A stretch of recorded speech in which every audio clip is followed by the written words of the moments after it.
जय हिंद दोस्तों।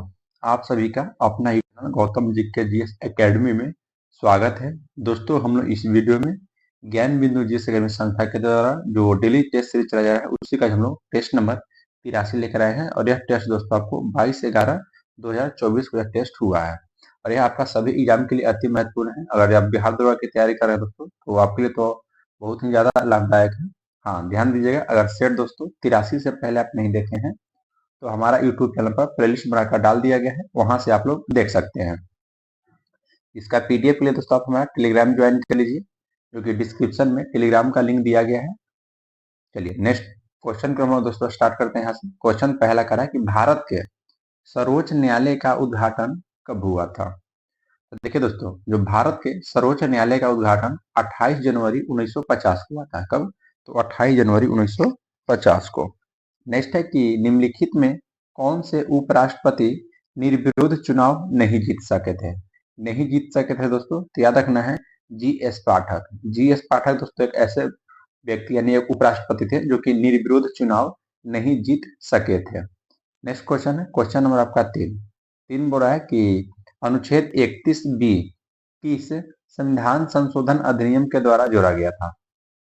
देखिए दोस्तों, जो अनुच्छेद 31 के बी था वह पहला संविधान संशोधन जो कि 1951 में हुआ था, उसी के तहत यह जोड़ा गया था। याद रखना है, पहला संविधान संशोधन अधिनियम के द्वारा। और पहला संविधान संशोधन अधिनियम 1951 के तहत ही दोस्तों जो 9वीं अनुसूची भूमि सुधार को भी जोड़ा गया है। क्वेश्चन नंबर 4, क्वेश्चन 4 करा है कि भारत की संचित निधि का संबंध किस अनुच्छेद से है। देखिए, भारत क्या होता है दोस्तों, संचित निधि होता है और एक आकस्मिक निधि होता है। तो संचित निधि कहेगा दोस्तों तो अनुच्छेद 266 हो जाएगा, और आकस्मिक निधि कहेगा तो वह अनुच्छेद 267 हो जाएगा। नेक्स्ट है कि निम्नलिखित में कौन सी समिति नियंत्रक एवं महालेखा परीक्षक के वार्षिक प्रतिवेदनों की जांच करती है। याद रखना दोस्तों, नियंत्रण एवं महालेखा परीक्षक यानी कि दोस्तों आप सीएजी कह सकते हैं। इनके जो वार्षिक प्रतिवेदन होती है इसकी जांच दोस्तों लोक लेखा समिति के द्वारा किया जाता है, लोक लेखा समिति के द्वारा।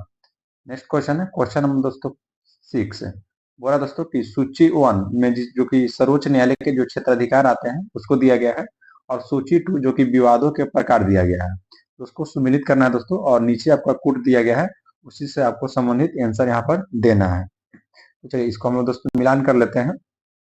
यहाँ पे थोड़ा ध्यान दीजिएगा, चारों ऑप्शन दोस्तों एक साथ लाते हैं और उसके बाद यहाँ पे आपको मिलान कर लेते हैं। देखिए, मूल क्षेत्राधिकार है, तो मूल क्षेत्राधिकार आपका हो जाएगा ये न्यायालय के रूप में कार्य करता है। मूल क्षेत्राधिकार याद रखिएगा, संघीय न्यायालय के रूप में कार्य करता है। फिर दोस्तों परामर्शदात्री क्षेत्राधिकार, जो कि दोस्तों आपका सर्वोच्च न्यायालय के समक्ष लाया गया सार्वजनिक महत्व का विषय है। नेक्स्ट है अपीलीय क्षेत्राधिकार। तो जो अपीलीय क्षेत्राधिकार है दोस्तों वो आपका संवैधानिक, दीवानी तथा फौजदारी से संबंधित कार्य करता है। और क्षेत्राधिकार समीक्षा दोस्तों नैसर्गिक न्याय के सिद्धांत के उल्लंघन की जांच करती है। यहाँ 4 दोस्तों आपको याद रखना है, मूल क्षेत्राधिकार, परामर्शदात्री क्षेत्राधिकार, अपीलीय क्षेत्राधिकार और क्षेत्राधिकार समीक्षा। चारों यहाँ बता चुके हैं। इसका आंसर हो जाएगा दोस्तों 2 1 4 3। दोस्तों बी में दिया गया है 2 1 4 3, 2 1 4 3 लास्ट राइट हो जाएगा। नेक्स्ट क्वेश्चन पर आते हैं दोस्तों, क्वेश्चन नंबर आपका 7 है। क्वेश्चन 7 क्या कह रहा है, ध्यान दीजिएगा कि राष्ट्रमंडल संसदीय संघ यानी सीपीए में कितने देश सम्मिलित हैं। राष्ट्रमंडल संसदीय संघ में दोस्तों टोटल 53 देश शामिल है, याद रखिएगा। टोटल कितने, तो 53 देश। नेक्स्ट क्वेश्चन है क्वेश्चन नंबर आपका 8 है। प्राक्कलन समिति का गठन किसकी सिफारिश पर किया गया था। तो प्राक्कलन समिति ध्यान देना है, या दोस्तों जॉन मथाई के सिफारिश पर, जॉन मथाई के सिफारिश पर गठन किया गया था। नेक्स्ट दोस्तों क्वेश्चन नंबर 9। क्वेश्चन 9 कह रहा है कि कोरम का क्या अर्थ होता है। देखिए दोस्तों, जो कोरम होता है ना वह प्रत्येक सदन में जो पीठासीन अधिकारी होते हैं उनके समेत दोस्तों कुल सदस्यों का 1/10वां हिस्सा होता है, याद रखिएगा। यानी कि 10वां हिस्सा कह सकते हैं। प्रत्येक सदन में पीठासीन अधिकारी समेत कुल सदस्यों का 10वां हिस्सा। नेक्स्ट क्वेश्चन है क्वेश्चन नंबर दोस्तों 10 बोल रहा है कि संसद में अध्यक्ष या उपाध्यक्ष संस्था का उद्भव किस वर्ष हुआ था। याद रखना दोस्तों वर्ष 1921 ईस्वी में, वर्ष 1921 में। नेक्स्ट है कि देसी बाधवा बनाम बिहार राज्यवाद जो कि 1986 से संबंधित है, तो यह दोस्तों आपका यहाँ पे राइट आंसर हो जाएगा ऑप्शन नंबर बी, जो कि राज्यपाल के अध्यादेश जारी करने की शक्ति से संबंधित है। डीसी वाधवा बनाम बिहार राज्यवाद 1986, याद रखिएगा, राज्यपाल के अध्यादेश जारी करने की शक्ति से। क्वेश्चन नंबर 12 हो रहा है कि निम्न में किस बीटो को किसी विधेयक के द्वारा साधारण बहुमत से पुनः पारित कराकर निरस्त किया जा सकता है। तो यह दोस्तों याद रखना आपको, जो निलंबनकारी बीट होता है दोस्तों, उसका निलंबनकारी बीट का।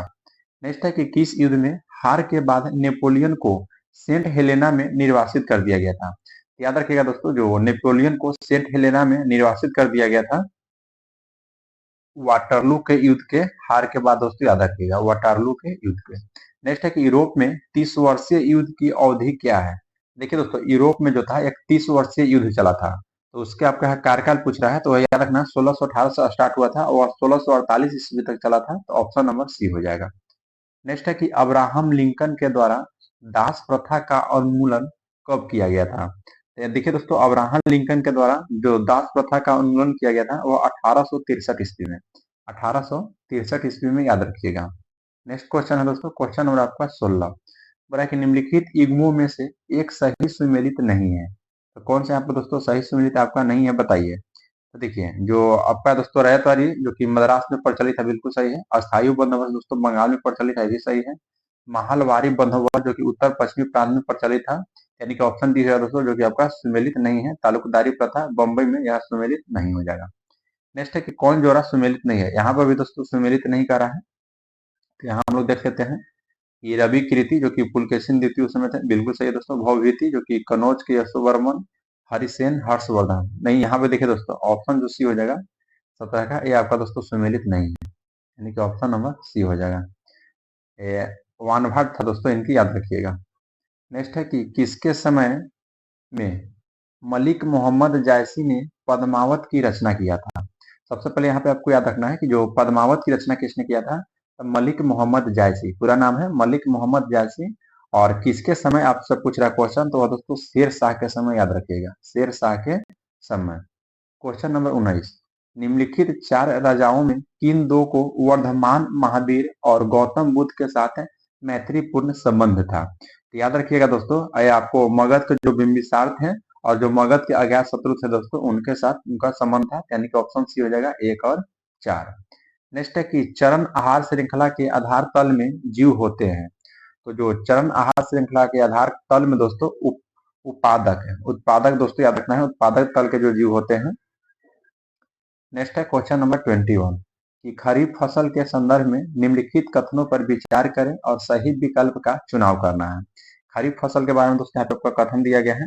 इसमें पहला कथन है कि इस फसल की बुआई अक्टूबर नवंबर में की जाती है, खरीफ की, और इस फसल के अंतर्गत दोस्तों धान, गन्ना, ज्वार, बाजरा, सरसों इत्यादि आते हैं। यहाँ से बोलो दोस्तों कि निम्नलिखित में से कौन सा आपका सही विकल्प है। यहाँ पे आपको क्या ध्यान देना है कि देखिए, जो खरीफ फसल की बुआई होता है वो अक्टूबर नवंबर में नहीं दोस्तों, बल्कि रबी फसल की बुआई होता है। यहाँ पर देखिए धान, गन्ना, ज्वार, बाजरा, जैसे कि सरसों दोस्तों ये आपका रबि फसल का उदाहरण है। ये भी आपका गलत हो जाएगा, कि ऑप्शन नंबर डी हो जाएगा, ना ही फर्स्ट और ना ही सेकेंड। चलिए नेक्स्ट क्वेश्चन पाते हैं, क्वेश्चन नंबर दोस्तों 22 निम्नलिखित मगध राजवंशों का काल क्रमानुसार व्यवस्थित कीजिए। देखिए दोस्तों, मगध पर जो भी शासन करने वाले राजवंश थे उनका ट्रिक है हसीन मसूक शाह, हसीन मसूक शाह। ह से पहले सबसे हर्य कौन सा जगह दोस्तों 1 नंबर पे, यानी कि 4, पहले ऑप्शन बी में दिया गया है 4, क्योंकि 4 दोस्तों एक ही आपका है, ऑप्शन नंबर बी हो जाएगा 4 1 3 2। हसीन मसूक था, ह से हर्य, सी से शिशुनाग, हसीन, न से नंदवंश, हसीन हो गया पूरा, फिर मसूक है यानी म से मौर्य वंश, सु से सुंग वंश, और मसूक, क से कनौ वंश, याद रखिएगा, यानी कि सभी आपको बता दिए। और सा यानी कि सातवाहन वंश हो जाएगा। चलिए नेक्स्ट है कि रेड डाटा बुक में किसका विवरण दिया गया है। तो रेड डाटा बुक में दोस्तों जो संकटापन, पादप और जीव जंतु का विवरण दिया गया है, याद रखिएगा। क्वेश्चन नंबर 24 कह रहा है कि निम्नांकित में कौन सा भारत नेपाल सहयोग परियोजना के अंतर्गत नहीं आता है। तो दोस्तों चोखा परियोजना, याद रखिएगा कौन सा, तो चोखा परियोजना। नेक्स्ट है कि जीव मंडल आरक्षित क्षेत्र की पहली परियोजना स्कीम कौन सी थी। तो या दोस्तों याद रखना है नीलगिरी थी, कौन सी, तो नीलगिरी। नेक्स्ट आते हैं क्वेश्चन नंबर 26 कि भारतीय शिक्षा का मैग्ना कार्टा यानी कि महाधिकार पत्र कहा जाता है? तो भारतीय शिक्षा का दोस्तों जो मैग्ना कार्टा कहा जाता है वो वुड की घोषणा पत्र है। याद रखना है, वुड की घोषणा पत्र जो कि 1854 में आई थी। नेक्स्ट आते हैं क्वेश्चन नंबर 27। भारतीय राष्ट्रीय कांग्रेस के सबसे अधिक समय तक अध्यक्ष कौन रहे थे? तो दोस्तों अबुल कलाम आजाद याद रखिएगा। कौन रहे थे? तो अबुल कलाम आजाद, यानी कि 27 का ऑप्शन नंबर आपका ए राइट हो जाएगा। नेक्स्ट है कि वेबसाइट के मेन पेज को कहते हैं। तो जो वेबसाइट होता है दोस्तों उनकी मेन पेज को हम लोग क्या कहते हैं? याद रखना है, होम पेज कहते हैं। मेन पेज को होम पेज कहते हैं। नेक्स्ट है कि भारत का राष्ट्रीय चिन्ह स्तंभ के सिंह प्रतीक है। ये जो सिंह प्रतीक है दोस्तों साहस का है, याद रखिएगा। नेक्स्ट है कि उल्ला क्या है? उल्ला दोस्तों आपका एक प्रकार का घास की प्रजाति है, याद रखना है, घास की प्रजाति है। क्वेश्चन नंबर दोस्तों आपका 31 बोल रहा है कि उष्ण कटिबंधीय, एक मिनट दोस्तों, उष्ण कटिबंधीय वनस्पति उद्यान और अनुसंधान संस्थान स्थित है। तो यह दोस्तों तिरुवनंतपुरम में स्थित है, याद रखना है। कहाँ में? तो तिरुवनंतपुरम में। नेक्स्ट है कि प्रमुख बाघ रिजर्व में असत्य को पहचान करना है। इसमें गलत दोस्तों आपका कौन सा है? सबसे पहले सत्यमंगलम, जो कि दोस्तों यह तमिलनाडु में स्थित है, याद रखना है। सत्यमंगलम कहाँ में है? तो तमिलनाडु में है। आमनगढ़ जो कि दोस्तों उत्तर प्रदेश में है, ये भी सही है। डम्पा जो कि मिजोरम में है, ये भी सही है दोस्तों। मेलाघाट कर्नाटक नहीं दोस्तों, मेलाघाट कर्नाटक में नहीं, याद रखिएगा। यानी कि ऑप्शन नंबर डी हो जाएगा, जो कि यह सुमेलित नहीं है। नेक्स्ट है दोस्तों क्वेश्चन नंबर दोस्तों 33 कि सुलह कुल उत्सव आयोजित किया जाता है। जो सुलह कुल उत्सव दोस्तों यह आपका आगरा में आयोजित किया जाता है, याद रखिएगा। कहाँ में? तो आगरा में। नेक्स्ट है कि हेमेटाइट उत्पादक क्षेत्र नोवा मुंडी अवस्थित है। देखिए दोस्तों जो नोवा मुंडी है यह हेमेटाइट का उत्पादक क्षेत्र है, और यह दोस्तों जो नोवा मुंडी है याद रखना है आपका झारखंड में स्थित है। कहाँ में? तो झारखंड में। नेक्स्ट है कि जयपुर जर्नल्स किसकी रचना है? जयपुर जर्नल्स जो यह रचना किया गया है आपका नमिता गोखले की, नमिता गोखले की, याद रखिएगा। क्वेश्चन नंबर 36 है कि ब्लू मून क्या है? बताइए। बताइए दोस्तों यहाँ पे ब्लू मून क्या है? तो देखिए याद रखने वाली बात यहाँ पे क्या है कि दोस्तों जो महीने में आने वाला जो दूसरा पूरा चांद होता है उसी को ब्लू मून कहा जाता है, याद रखिएगा। नेक्स्ट है कि डाइक क्या है? तो डाइक दोस्तों याद रखना है कि जो ज्वालामुखी से निर्मित आंतरिक स्थलाकृति को दोस्तों डाइक कहा जाता है, याद रखना है। नेक्स्ट आता है क्वेश्चन नंबर 38 कि परिवर्तन मंडल या क्षोभ मंडल में तापमान। तो परिवर्तन मंडल दोस्तों या क्षोभ मंडल में जो तापमान होता है वह याद रखना है आपको कि ऊंचाई के साथ घटता है, ऊंचाई के साथ घटता है, और समस्त मौसमी घटना आपको क्षोभ मंडल में होता है। नेक्स्ट है कि किस प्रदेश में समान भाषा वाले स्थानों की वर्गीकृत करने वाली सीमा रेखा को क्या कहते हैं? समान भाषा में कह रहा है दोस्तों, तो आपका राइट आंसर हो जाएगा 39 का ऑप्शन सी, आइसोग्लॉस। आइसोग्लॉस याद रखिएगा। नेक्स्ट है क्वेश्चन नंबर दोस्तों यहाँ पे 40 बोला है कि निम्न में कौन सा कथन असत्य है? यहाँ पे दोस्तों कथन असत्य कौन सा है? तो कावेरी का उद्गम जो कि आंध्र प्रदेश में है, यह कथन दोस्तों आपका गलत है। कावेरी का उद्गम दोस्तों कहाँ में? आप बताइए। पहले तो आपको याद रखना है कि महानदी का उद्गम छत्तीसगढ़ में स्थित है, गोदावरी का उद्गम दोस्तों जो कि महाराष्ट्र में स्थित है, और ताप्ती का उद्गम मध्य प्रदेश में स्थित है। बताइए आप दोस्तों कि कावेरी का उद्गम कहाँ में स्थित है? आपको दोस्तों कमेंट में आपको यह आंसर देना है कि कावेरी का दोस्तों जो उद्गम है यह कहाँ में स्थित है। नेक्स्ट है कि कौन सी मिट्टी प्रायद्वीपीय भारत में अधिकतम क्षेत्र पर विस्तृत है? बताइए। तो याद रखना दोस्तों काली मिट्टी, काली मिट्टी आपका राइट हो जाएगा। नेक्स्ट है क्वेश्चन नंबर 42 कि निम्न में कौन ऊर्जा का परंपरागत स्रोत नहीं है? ऊर्जा का परंपरागत स्रोत दोस्तों कौन सा नहीं है? तो देखिए भूतापीय ऊर्जा आपका नहीं है, भूतापीय ऊर्जा नहीं है, बाकी प्राकृतिक गैस है, कोयला है, खनिज तेल भी है। नेक्स्ट है कि पेट्रो रसायन के उत्पादन का सबसे बड़ा केंद्र कहाँ स्थित है? यह केंद्र दोस्तों आपका जामनगर में स्थित है, जामनगर में। नेक्स्ट है क्वेश्चन नंबर 44 की विष्णुगढ़ जल विद्युत परियोजना कहाँ अवस्थित है? तो विष्णुगढ़ जल विद्युत जो परियोजना है ये आपका उत्तराखंड में है, उत्तराखंड में, यानी कि ऑप्शन नंबर सी हो जाएगा। नेक्स्ट है कि ब्रिक्स में दक्षिण अफ्रीका कब शामिल हुआ था? तो ब्रिक्स में दोस्तों जो दक्षिण अफ्रीका शामिल हुआ था वह याद रखना है आपको 2010 में दोस्तों, 2010 ईस्वी में। नेक्स्ट आते हैं कि चित्तौड़गढ़ में स्थित विजय स्तंभ किस भगवान को समर्पित है? बताइए। क्या दोस्तों विष्णु भगवान को, याद रखना है। जो चित्तौड़गढ़ में स्थित है विजय स्तंभ वह विष्णु भगवान को समर्पित है। नेक्स्ट है कि इंडियन नेशनल एकेडमी कहाँ है? तो इंडियन नेशनल एकेडमी कोची में दोस्तों, याद रखना है। इस इंडियन नेशनल एकेडमी कहाँ में है? तो कोची में। नेक्स्ट है कि निम्न में से कौन उत्पादन का सर्वाधिक गतिशील कारक है? तो सर्वाधिक गतिशील कारक दोस्तों आपका पूंजी हो जाएगा, याद रखिएगा। कौन सा? तो पूंजी। नेक्स्ट है कि देशों के समूह के साथ व्यापार करने की औपचारिक पद्धति को क्या कहा जाता है? तो दोस्तों याद रखना है, ट्रेड बेंचर्स कहा जाता है। नेक्स्ट है कि निम्न में कौन फुटलूज उद्योग का एक उदाहरण है? बताइए दोस्तों, फुटलूज उद्योग का उदाहरण कौन सा है? तो सॉफ्टवेयर हो जाएगा, याद रखना है क्या, तो सॉफ्टवेयर। नेक्स्ट है कि कारगिल विजय दिवस किस तारीख को मनाया जाता है? तो कारगिल विजय दिवस दोस्तों आपको 26 जुलाई को मनाया जाता है, याद रखना। कब? तो 26 जुलाई को। क्वेश्चन नंबर 52 है कि राष्ट्रीय मानव संग्रहालय कहाँ है? तो राष्ट्रीय मानव संग्रहालय दोस्तों आपको भोपाल में स्थित है, याद रखना है। कहाँ में? तो भोपाल में। नेक्स्ट पता है कि हड़प्पा संस्कृति के संदर्भ में शैलकृत स्थाप्य के प्रमाण कहाँ से मिले हैं? तो शैलकृत स्थाप्य का दोस्तों जो प्रमाण मिला है वह कहाँ में? तो धौलावीरा में, याद रखिएगा, धौलावीरा। नेक्स्ट पाते हैं क्वेश्चन नंबर 54 कि गौतम बुद्ध के द्वारा अपने धर्म में दीक्षित किए जाने वाला अंतिम व्यक्ति कौन था? तो अंतिम व्यक्ति दोस्तों सुभद्र था, याद रखना, सुभद्र। नेक्स्ट है कि भारी जल कितना डिग्री सेल्सियस पर जमता है? तो भारी जल दोस्तों आपको 3.8 डिग्री सेल्सियस पर, 3.8 डिग्री सेल्सियस पर, याद रखिएगा। क्वेश्चन नंबर आपका 57 क्वेश्चन क्या कर रहा है कि फाइनेंशियल टाइम्स समाचार पत्र का प्रकाशन कहाँ से होता है? तो देखिए दोस्तों, जो भी फाइनेंशियल टाइम्स समाचार पत्र का प्रकाशन किया जाता है वह दोस्तों आपको लंदन से किया जाता है। कहाँ से? तो लंदन से। नेक्स्ट है कि कैसीटेराइट किसका अयस्क है? तो कैसीटेराइट दोस्तों बताइए किसका अयस्क है? तो टीन का, बिल्कुल सही है, टीन का है। नेक्स्ट है क्वेश्चन नंबर दोस्तों आपका 58 है, बोला कि अर्थशास्त्र में हाथ में कच्चा माल तथा धन किसका उपयोग उत्पादन में किया जाता है? तो उन्हें क्या कहते हैं बताइए? तो उन्हें दोस्तों कार्यशील पूंजी कहते हैं, कार्यशील पूंजी। नेक्स्ट है कि किस पर्वत के तिब्बती नाम का अर्थ विश्व की देवी माँ है?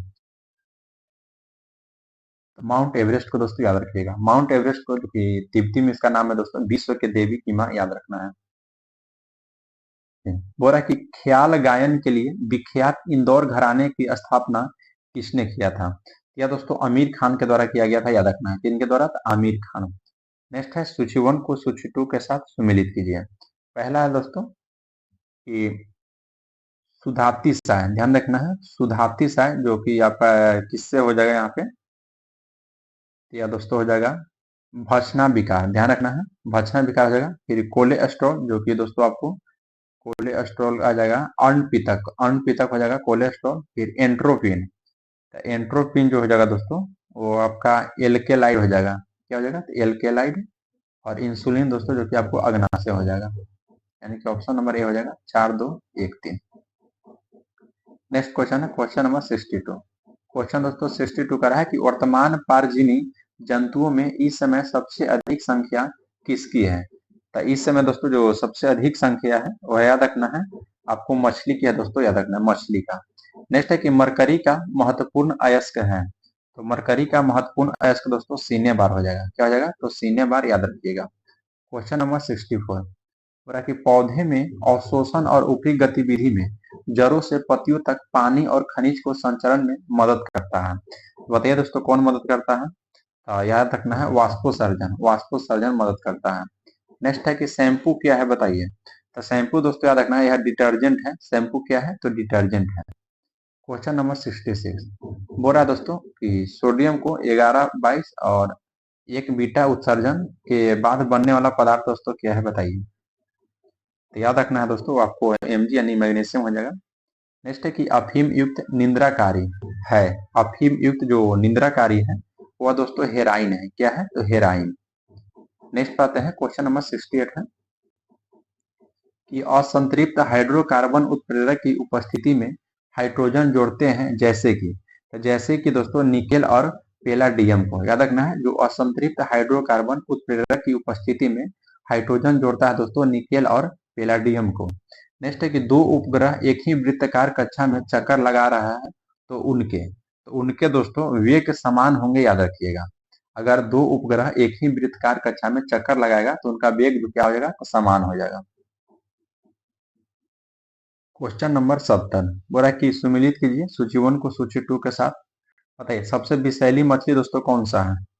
सबसे विषैली मछली तो दोस्तों स्टोन मीन दोस्तों, स्टोन मीन सबसे विषैली मछली है। फिर दोस्तों सबसे बड़ा विषाणु, तो सबसे बड़ा विषाणु दोस्तों पॉक्स है। कौन सा? तो पॉक्स है। नेक्स्ट है कि सबसे ऊंची स्तन, तो सबसे ऊंची जो स्तन है दोस्तों वह जिराफ का होता है, याद रखिएगा। और सबसे छोटा जंतु तो आपका अमीबा है। सबसे छोटा जंतु दोस्तों याद रखना है अमीबा, सबसे ऊंची स्तन याद रखना है जिराफ है, और सबसे बड़ा विषाणु पॉक्स, और सबसे विषैली मछली अस्टोनमिन। कौन सा? तो अस्टोनमिन। नेक्स्ट है कि किस महासागर में स्थित है? टोंगा ज्वालामुखी में भीषण विस्फोट देखने को मिला है। तो टोंगा ज्वालामुखी दोस्तों जो कि प्रशांत महासागर में है, याद रखना है। कहाँ? तो प्रशांत महासागर में। नेक्स्ट है कि अपने कक्ष में एक उपग्रह पृथ्वी के चक्कर लगाते रहता है, ऐसा निम्न में से किस कारण से करता है? तो ऐसा दोस्तों याद रखना आपको, केंद्राभिमुखी बल लगता है इसलिए, केंद्राभिमुखी बल के कारण। नेक्स्ट आते हैं क्वेश्चन नंबर 73। क्वेश्चन 73 क्या कह रहा है, ध्यान दीजिएगा कि अंडमान और निकोबार द्वीप समूह में सबसे अधिक ऊंचाई वाली चोटी कौन सी है? तो अंडमान और निकोबार द्वीप समूह में दोस्तों सबसे ऊंचाई वाली जो चोटी है वो दोस्तों सैंडल पीक है, याद रखना है। कौन सा है? तो सैंडल पीक। नेक्स्ट है कि ब्लैक होल सिद्धांत की खोज किसके द्वारा किया गया था? तो ब्लैक होल सिद्धांत की जो खोज दोस्तों एस चंद्रशेखर, ध्यान देना है, एस चंद्रशेखर के द्वारा किया गया था। नेक्स्ट आते हैं क्वेश्चन नंबर आपका 75। क्वेश्चन दोस्तों 75 का रहा है कि मेंडल का अंतिम नियम था। बताइए दोस्तों, मेंडल का अंतिम नियम क्या था? तो मेंडल क्या रखना है, जो अंतिम नियम था दोस्तों वह स्वतंत्र अपह्यून था। अपह्यून याद रखना है। नेक्स्ट पाते हैं कि निम्न में से कौन सा जोड़ा सुमेलित नहीं है? तो यहाँ पे हो जाएगा दोस्तों डेंगू बुखार जो कि एर्बो वायरस से होता है, प्लेग दोस्तों एक्सनिया पोस्टिस से होता है, सिफिलिस यानी सूजा जो कि ट्राइचूरिस ट्राइचूरिया नहीं दोस्तों, यह गलत हो जाएगा, यानी कि ऑप्शन नंबर सी है जो कि सुमेलित नहीं है। बाकी याद रखना है मलेरिया एला प्लाज्मोडियम वाइवैक्स के द्वारा होता है। क्वेश्चन नंबर 77 कि चींटी के द्वारा काटने या भ्रमण दंश से में प्रभावित क्षेत्र में लगने पर निम्नलिखित में से कौन सा एक दर्द का निवारण करेगा? तो याद रखिएगा दोस्तों आपका बेकिंग सोडा दोस्तों, बेकिंग सोडा। नेक्स्ट है कि टी लिम्फोसाइट में अक्षर टी किसके लिए है?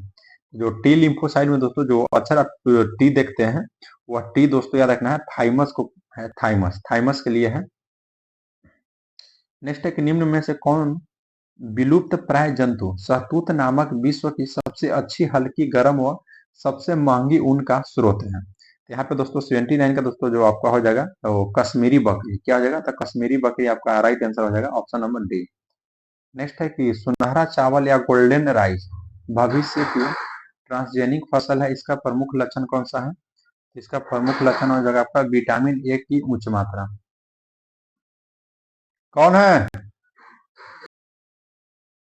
क्वेश्चन नंबर 81 का है कि नीला शिशु सिंड्रोम का कारण क्या है? तो इसका कारण दोस्तों मेथ हीमोग्लोबिन, याद रखना है मेथ हीमोग्लोबिन।